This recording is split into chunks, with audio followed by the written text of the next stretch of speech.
রাধে রাধে বন্ধুরা, কেমন আছো সবাই? আশা করি তোমরা প্রত্যেকে খুব খুব ভালো আছো। আমার চলে যাচ্ছে আমার আর একটা নতুন ব্লগে তোমাদের অনেক অনেক অনেক স্বাগত জানাই। তা দেখো, আজকে হচ্ছে আমার ছোটো মেয়ের ঘর পরিষ্কারের পালা। ওর ঘরটা সেদিনকে হঠাৎ আমি কি একটা করতে গিয়ে দেখলাম প্রচণ্ড পরিমাণে নোংরা হয়েছে, প্রচণ্ড। তা আমি তো আমাদের ঘর, এই ঘর সবই মাঝে মাঝে নিজে করি, তা ছোটো মেয়ের ঘরটা করি না, যেহেতু ও পরিষ্কার করে। তা সেদিনকে দেখলাম যে না, এটাকে তো ডিপ ক্লিনিং করতেই হবে। তাই কোমর বেঁধে লেগে পড়লাম আজকে ছোটো মেয়ের ঘর পরিষ্কারের জন্য। তা দেখো, মুখে একটা মাস্ক পরে নিয়েছি, মানে এতটাই নোংরা হয়েছে। যেহেতু এর ঘরেই না ডগিগুলো বেশি থাকে, সব কটা ডগি এর ঘরেই বেশি থাকে, সারা রাত সারাদিন এখানেই থাকে। তার জন্য ঘরে এতটা লোম, তোমাদের তো প্রথমেই দেখিয়ে নিলাম ঘরটার কী দুরবস্থা ছিল, কত লোম লোম, মানে লোম থোক থোক পড়েছিল। তা সেইগুলো, ওই জন্য মুখে আমি মাস্কটা পরে নিয়েছি, যাতে আমার তো এমনি শ্লেষ্মার ধাত আছে, অ্যাসমা আছে, যাতে অসুবিধা না হয়। তা ওই যে দেখো, সব সরিয়ে আর এইভাবে জায়গাগুলো একবার করে ঝাঁট দিয়ে আর মুছে নিচ্ছি। আর এই জায়গাটা সরিয়েছি, ড্রয়ারটা, তুমি চিন্তা করতে পারবে না তোমরা, মানে এখানে না ডগিরা টয়লেট করেছিল, করে আর জমে গেছিলো, জমে ওখানে লোমগুলো পুরো বসে গেছিলো, আর বিচ্ছিরি একটা টয়লেটের গন্ধ ছাড়ছিল, যা হয় টয়লেট শুকিয়ে গেলে। ও তো আর সব সময় সব জিনিস তো আর সরিয়ে পরিষ্কার করে না। আর বুঝতে পারছো এখনকার বৌদি, মানে কাজের যারা থাকে তারা তো আর এত ডিপ ক্লিনিং করবে না, তারা ওই ওপর ঝাঁট দিয়ে আর ওপর ন্যাতা বুলিয়ে চলে যায়। তা সেই জন্য করা হয়নি। আর এবারে ভাবলাম না, আজকে আমি সব একাই সরিয়ে পরিষ্কার করবো। অনেক দিন ধরে মেয়েকে বলছি, গ্রাহ্য করছে না। হাজব্যান্ড তো করতেই চায় না, খুব রাগারাগি করে, যেহেতু এত ধুলো আর এই ঘোরাঘুরি করাটা ওর একদমই চট করে পছন্দ নয়, যেটুকু হয় আমার তাড়নায় হয়। তা ভাবলাম চলো একাই লেগে পড়ি, কাউকে লাগবে না বলে। এই দেখো, খাটটা ছিল ওই দিকে, তোমরা তো দেখলে। আরে তা খাটটাকে প্রথমে এরমভাবে লম্বাই করে নিলাম। আমার ঘরটা প্রথমেই বলে দিই, আমার ঘরটা না একটু কচ টাইপের, মানে কচ মানে স্কোয়ার নয়। ওই দেখতো যেদিকে খাটটা ঠেলছি ওই দিকের দেওয়ালটায় তোমার হচ্ছে সরু, আর এই পাশটা হচ্ছে চওড়া, মানে সেই ত্রিকোণা মতো, বুঝেছো তো? যার জন্য খাটটা মানে যেরামই বসাই, এদিকে বসা মানে সোজা হয়ে বসছে না। দেখতে পাচ্ছ, এই যে ওরম দেয়ালে, ওই পাশে দেয়ালে ঠেকাতে গেছি, তো দেখো এই দিকটা এতটা ফাঁকা হয়ে গেছে। তা ভাবলাম যে না, যত যাই হোক যেরামই লাগুক, খাট আমি কিছুদিন ঘুরিয়ে রাখবো। কেননা এই ঘরের মধ্যে কুকুরদের টয়লেট, তারপরে পটি করে খাটের তলায় সে পটি করেছিল, সব দেখলাম সব দাগ হয়ে গেছে। পটিগুলো তোলা হয় কিন্তু সেই পড়ে থাকে, বা ভালো করে হয়তো মোছে না, সব পটির দাগ হয়ে আছে। না, যেরামই হোক, খারাপ হোক ভালো হোক, যেরামই লাগুক, আমি এইভাবেই খাটটাকে রাখবো, যাতে আবার বেশ কিছুদিন মুছতে মুছতে ঘরটা পরিষ্কার হয়ে যায়, পরে না আবার যেরম ছিল সেরম করে দেবো বলে খাটটাকে ঘুরিয়ে দিলাম। খাটটা ঘোরাতে দেখো হাঁপিয়ে গেছি, বসে পড়েছি খাটের ওপর। আমি আর আমার মেয়ে আলোচনা করছি যে এইভাবে খাটটা রাখলে কি করব, কোথায় কি রাখবো, সেগুলোই আর কি আলোচনা করছি। তা মেয়ে বলছে, মা ভালো লাগে। যে দেখ, ভালো না লাগুক, এখন কিছুদিনের জন্য অন্তত থাক, একটু ঘরটা আবার পরিষ্কার হয়ে যাক, মোছামুছি হয়ে যাক, তখন না হয় আবার ঘুরিয়ে দেবো। বললো ঠিক আছে। তা এখন দেখো, ভালো করে ওই জায়গায় খাটটা ঘুরিয়ে দিয়ে এবার ওখানটা ভালো করে ঝাঁট দিয়ে নেবো, নিয়ে একবার মুছে নেবো। লাস্টে তো ভালো করে সবই মুছবো, কিন্তু জিনিস রেখে দিলে তো আর মোছা যায় না। আর এই দেখো, একটা লম্বা বেঞ্চ আছে, এই দেখো আমি আর মেয়ে যেটা খাটের ওপর তুলছি, এইটা মেয়েদের খাটটা ছোট ছিল, মানে এই খাটটা হচ্ছে 5-7, দুজনে বেশি শোয়া যেত না। আর আমি খাটটাকে বাড়িয়ে, বেঞ্চি দিয়ে বাড়িয়ে খাটটা বড় করে নিয়েছিলাম, যাতে 3-4জন শোয়া যেত। তা এরমভাবে খাটটা রাখলে বেঞ্চিটা দিয়ে আর বাড়াতে পারবো না, তাহলে আর জায়গা থাকবে না। সেই জন্য বেঞ্চিটা সরিয়ে দিলাম। আমি বললাম, তোরা তো দুজনেই শুস, মানে ও আর আমার যে জামাই, সে দুজনেই তো তোরা থাকিস, তা দরকার নেই খাটটার এত বড় করে। তা ওই জন্য খাটটাকে ছোট করে দিলাম, আর এই বেঞ্চিটা দেবো বাইরে বার করে। আর এই আলমারিটা সরিয়ে এই জায়গাটা নিয়ে এলাম, এটা আমার বড় মেয়ের আলমারি। আর ছোটো মেয়ের যেহেতু ওয়ার্ড্রপ আছে, ওটা তো সরানোর দরকার পড়ে না, ওটা যেখানে সেখানেই থাকে। তাই এটা বড় মেয়ের আলমারি, এইটাকে সরিয়ে সরিয়ে এখানে নিয়ে এলাম। আলমারিটা খুব ভারী, জিনিসপত্র ভর্তি ছিল তো। তা যাই হোক, ওটাকে সরিয়ে নিলাম একাই, সবই একা করেছি। আর এইটা করে মানে পরের দিন কিন্তু আমার জ্বর এসে গেছিলো, জানো তো?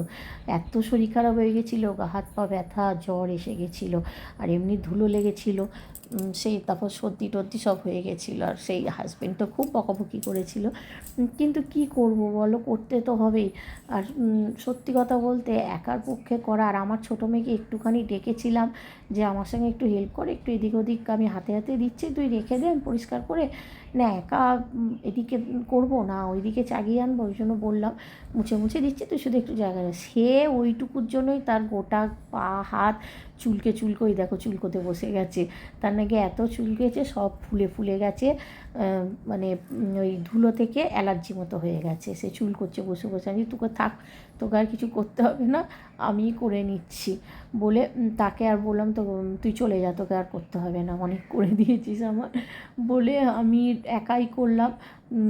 তা এখন ওইখানে একটা ওই যে এই কম্পিউটারের টেবিলটা আছে, এই কম্পিউটারের টেবিলটা রাখবো ওই আলমারির ওই ফাঁকটাতে আর কি, কেননা মেন কম্পিউটারের টেবিলটার জন্য আরও ঘোরানো, সেই কম্পিউটার টেবিলটা না পূর্ব দিকে মুখের, দরকার হলে ওখানে বলো পূর্ব দিকে মুখ করে, এটা কাজের কম্পিউটার তো, তা আমার জামাই করে, বললো মা পূর্ব দিকে মুখ হলে খুব সুবিধে হয়, ওদের কাজের ক্ষেত্রে পূর্ব দিকটা শুভ, তা ওই জন্য বলেছিল যে হলে ভালো হতো, তো আমি ঠিক আছে দেখি বলে দেখো কম্পিউটার টেবিলটা পূর্ব দিকে মুখ করে বসিয়ে দিলাম, যাতে ও পূর্ব দিকে মুখ করে কাজ করতে পারে।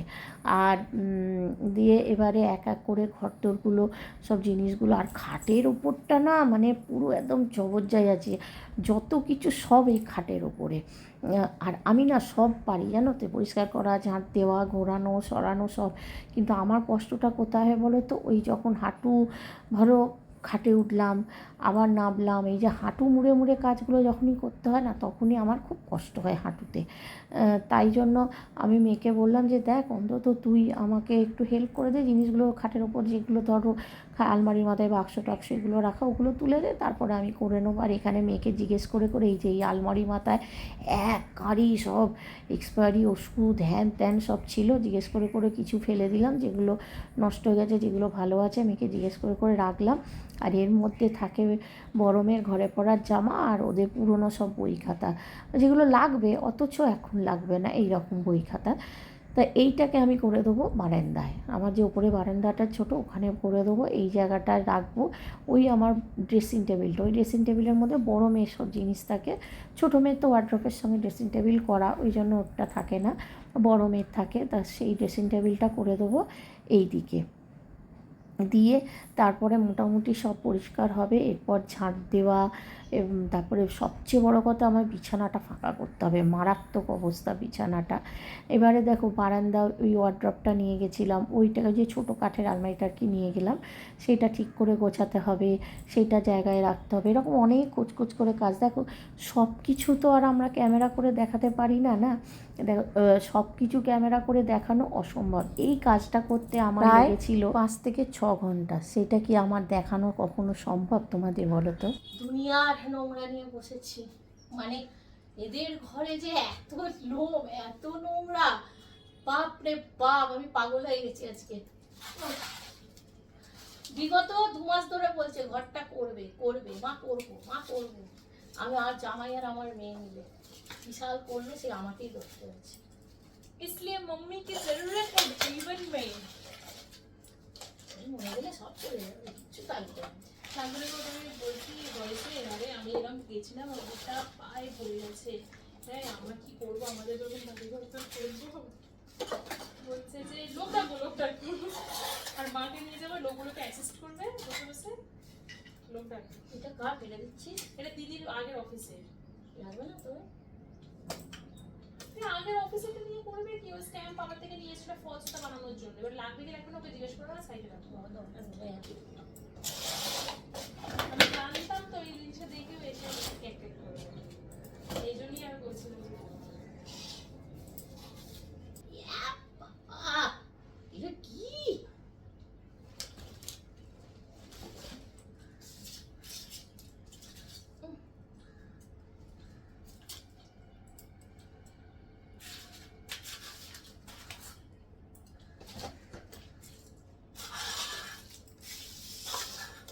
ঝাঁটাটা কই দে না, দিকে সব এক জায়গায় কর।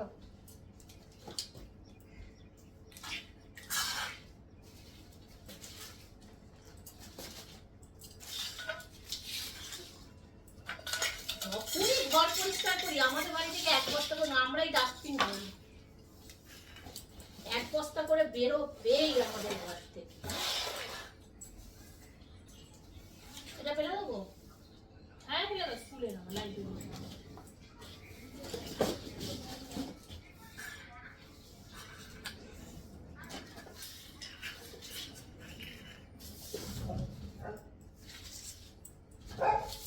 এই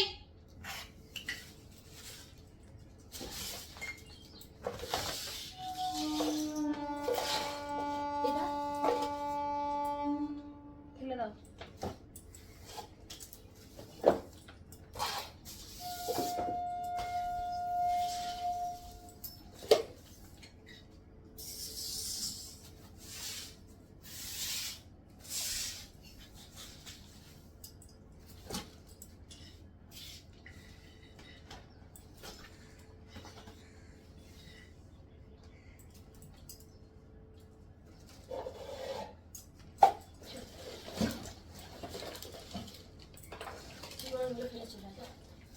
ডাস্টবিনে দিলে ব্যাগটা নিয়ে চলে আসবি, সেখানে দিয়ে আর ওইটা নিচে সিট তলায় আমাকে পুরো রেখে দেবো।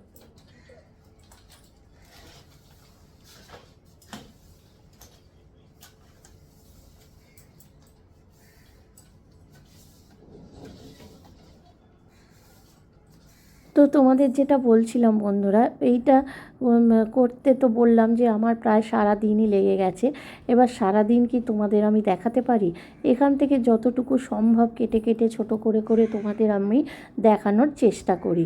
ওদিকে দেখো বিছানাটাকে পুরো ফাঁকাও করে দিয়েছি, আর গুছিয়ে এবারে চাদর বালিশ আর সব খুলেও দিয়েছি। আগে ঘরটা ঝাঁট দিয়ে মুছে নিই, তারপরে চাদর বালিশ আর সব পরিয়ে বিছানাটাকে পরিষ্কার করে ফেলবো। এবারে ঝাঁট দিয়ে দিলাম, এবার ঘরটা মুছে নিই। দেখো দেখতে পাচ্ছ? আর ওই দেখো ওই দিকে ওই কার্পেটগুলো রেখে দিয়েছি। প্রথমে ভাবলাম কার্পেটগুলো গোটানো থাক, তারপর না পেতে দিয়েছিলাম। বেকার বেকার তুলে রেখে আরও সেই কুকুরের লোমে ভরে যাচ্ছে, ওই জন্য ভাবলাম যে না, পেতেই রাখবো কার্পেটগুলো। আপাতত এখন গোটানো, তবে বড়টা পাতবো না, কেন বড়টা নিচে পাতি ডাইনিংয়ে। এবার ডাইনিংয়ে এখন পাতা যাবে না, ওখানে পাতলেই না ডগিগুলো ওর উপরে হিসি করে দেয়। ওই জন্য ভাবলাম থাক, শীতকালেই পাতবো, এখন আর পাতবো না বড়টা। আর ছোটোগুলো সব ঘরে আমি পেতে দেবো পরে। ভাবলাম যে গুটিয়ে রাখলাম, দেখেছিলাম রেখে কদিন, কিন্তু এত লোম হয়ে যাচ্ছে যে তবু ব্যবহার করলে তো ব্যবহারটা করা হবে। আমার হাজব্যান্ড একদম ব্যবহার করতে দেয় না, খালি গুটিয়ে গুটিয়ে রেখে দেবে। কেন বলো তো? যদিও ওকে কার্পেটগুলো ধুতে হয় সেই জন্য। তা দেখো বারান্দাটাও একটু মুছে নিলাম, ঝাঁট আগেই দিয়েছিলাম, এবার বারান্দাটাও একটু আমি মুছে নিলাম। এই এতক্ষণ ধরে কাজকর্ম করে স্নান করে খাওয়া দাওয়া করলাম এইমাত্র। এখন ঘড়িতে বাজে হচ্ছে, দেখো কটা বাজে, দাঁড়াতে, এই দেখো 4:45 বেজে গেছে। খেয়ে দিয়ে উঠলাম। উফ, এই তোমাদের দেখাই পরিশ্রমের ফল কি হলো। তবে হ্যাঁ, একটু আধটু দু এক জায়গায় নোংরা আছে, ওটা মেয়ে করবে, আমি আর করবো না, ওটা মেয়ের কাজ। তা চলো তোমাদের দেখাই মোটামুটি পরিশ্রমের ফল কি হয়েছে।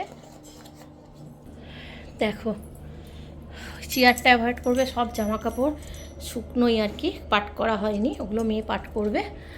আর এই যে এখানে ঢুকে আগে তোমরা দেখতে পেতে খাট, এখন খাটটা আছে, খাটটা আগে ওই পিলারের গা থেকে আড়ে ছিল, এখন খাটটা এইরকম করে দিচ্ছে। আমার ঘরটা না পুরো বয়ের মতো কচ, যার জন্য ঠিক মতো কিছু রাখা যায় না, একটু জায়গা পড়ে থাকে। তা খাটটা এইরকম করে রাখার জন্য, দেখো খাটটা এইরকম করে রাখার জন্য এই জায়গাটা অনেকটা ফাঁকা হয়ে গেছে, ঠিক আছে, এই জায়গাটা। ওই জন্য এখানে সব এই যে ড্রয়ারটা রেখেছি, এই যে এটা আমার জামাই খেলে পেয়েছে, এই কাপটা, কার্পেট, এগুলো এখানে ঢুকিয়ে দিয়েছি গ্যাপটা পূরণ করার জন্য। আর এই আলমারিটা রেখেছি, আলমারিটাতে এই দিকে দেয়ালে ছিল, ওইটা ওখানে নিয়ে চলে গেছি। মেন ঘরটা পাল্টেছি, আমার জামাই তো কম্পিউটারে কাজ করে, তা ও পূব দিকে কাজ করবে বলে এই দিকে আমি মেন করেছি। এই যে এটা হচ্ছে আমার পূব দিক, এদিকে কম্পিউটারটা রেখেছি। তারপরে ওর কম্পিউটারের চেয়ারটা এখন জামা কাপড়ে ভর্তি, এগুলো গোছানো হবে। আর এইখানে জানলাটায় সব ওই খাটের পায়াগুলো রয়েছে, ওগুলো আমি আর চাগিয়ে ঢোকাতে পারবো না, ও যেহেতু একজন নয় আমার হাজব্যান্ড, না হলে আমার জামাই করবে। এই দিকের দেওয়াল পুরো ফাঁকা, কিচ্ছু নেই, এদিকে ড্রেসিং টেবিল আলমারি ছিল, আলমারিটা তো ওদিকে চলে গেছে, ড্রেসিং টেবিল চলে এসছে এইখানে। এটা আমার বড় মেয়ে ড্রেসিং টেবিল ইউজ করে, আর এইটা হচ্ছে আমার ছোটো মেয়ের। এই ওয়ার্ড্রপটা আর ওয়ার্ড্রপটা আর এই ড্রেসিং টেবিলটা ছোটো মেয়ে, এই ড্রেসিং টেবিলটা বড় মেয়ে, আর এই আলমারিটা বড় মেয়ে। ঠিক আছে, এই হচ্ছে ঘরটার লুক মোটামুটি। এইটা হচ্ছে আমার খাটুনির ফল এতক্ষণে। এখনও বালিশে ওয়ারগুলো পরানো হয়নি, চাদরটা আমি পেতে দিয়েছি, মেয়েকে বলেছি বালিশে ওয়ারটা পরিয়ে নিবি। ঠিক আছে, চলো। আর কি পরিমাণে নোংরা তোমরা তো দেখেছো, কি প্রচণ্ড পরিমাণে ডগিদের লোম আর নোংরা বেরিয়েছে, তোমাদের দেখিয়েছি। এখন একটু রেস্ট নেবো, এত ভারী ভারী জিনিসগুলো একা সরিয়েছি তো, গা হাত পাগুলো ব্যথা হবে আমি জানি, এখনও শুরু হয়নি, হবে আমি জানি। তা ওই জন্য চলো একটু রেস্ট নিই, শুতেই ভয় লাগছে, শুলেই আমি জানি গা হাত পা ব্যথা হয়ে যাবে। একা একা এত ভারী ভারী জিনিস সবই একা সরানো। চলো, লাগলো বল, তোর ঘরটা গুছিয়ে দিলাম যে। নতুন নতুন বেশ লাগছে, অন্য অন্য ঘর করার কথা ছিল তো তোরা শান্তনু, তা করলি না কেন এতদিনে? এই তো দেখলে তোমার সাথে ঢুকলাম ধুলোতে, তারপর দেখলে একটুখানি আমার সঙ্গে একটুখানি, তোমরা ভিডিওতে দেখতে হবে কইটুকু কাজ করেছে, তাতেই ওর গা চুল করছে, ফুলে যাচ্ছে, এ হয়ে যাচ্ছে। আরেকজন আমার জামাই, সে তো আবার ধুলো লাগলে হাঁচতে যে আরম্ভ করে, সে আর থামে না। হ্যাঁ, এরা যে কি করবে, এদের ভবিষ্যৎ যে কি, আমি এক এক সময় ভাবি। তা চলো, দেখলে তোমরা ঘরটা কেমন লাগছে, কেমন লাগছে তোমার ঘরটা? বড় বড় লাগছে, তাই বলো না, বড় বড় লাগছে ঘরটা। ভিউটা দেখতে দেখতে তুই কাজ করতে পারবি। হয়েছে তোমার খুব থেকে কম্পিউটার? চলো, আমাদের সঙ্গে সেই দুপুরে কথা হলো, সেই দেখালাম ঘরটাগুলো পরিষ্কার করেছি, ঘরটা মেয়ের ঘরটা। তারপরে একটু রেস্ট নিয়েছি, সন্ধ্যেবেলা হাজব্যান্ড এলো, চাটা খেয়েছি, খেয়ে রাত্রি রান্না এখন হলো। কি রান্না হয়েছে চলো দেখাই।